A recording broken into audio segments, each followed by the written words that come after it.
ভাড়া বাসার দারোয়ানের হাতে নারী শিক্ষার্থী লাঞ্ছিত হওয়ায় জোবরা গ্রামবাসীর সঙ্গে চট্টগ্রাম বিশ্ববিদ্যালয়ের শিক্ষার্থীদের রাত থেকে শুরু হওয়া সংঘর্ষ আজও চলছে। দুই পক্ষের ধাওয়া পাল্টা ধাওয়া এবং ইট পাটকেলে আহত হয়েছেন বিশ্ববিদ্যালয়ের উপাচার্য, শিক্ষার্থী, সাংবাদিক, গ্রামবাসী সহ ১৫০-র বেশি। হাসপাতালে ভর্তি ৮১ জন। এ ঘটনায় বিশ্ববিদ্যালয়ের সব পরীক্ষা স্থগিত করা হয়েছে।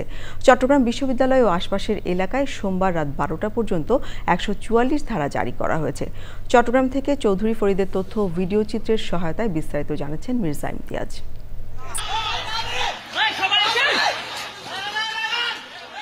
রাতভর সংঘর্ষের পর চট্টগ্রাম বিশ্ববিদ্যালয়ের ২ নম্বর গেট এলাকায় জোবরা গ্রামবাসীর সঙ্গে রোববার সকাল থেকে আবারও সংঘর্ষ হয় শিক্ষার্থীদের।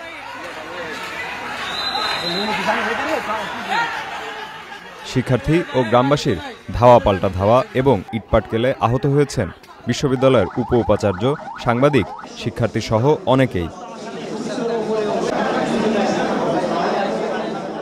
আজকে এই ঘটনাটা নতুন না, এর আগে অনেকবার হয়েছে। সব এই প্রশাসনের গাফিলতির কারণে আজকে আবার সেই হামলার পুনরুত্তর হয়েছে। সকল ছাত্রলীগের ক্যাডাররা, সকল বড় বড় ক্যাডাররা এখানে ঢুকে হেলমেট পরে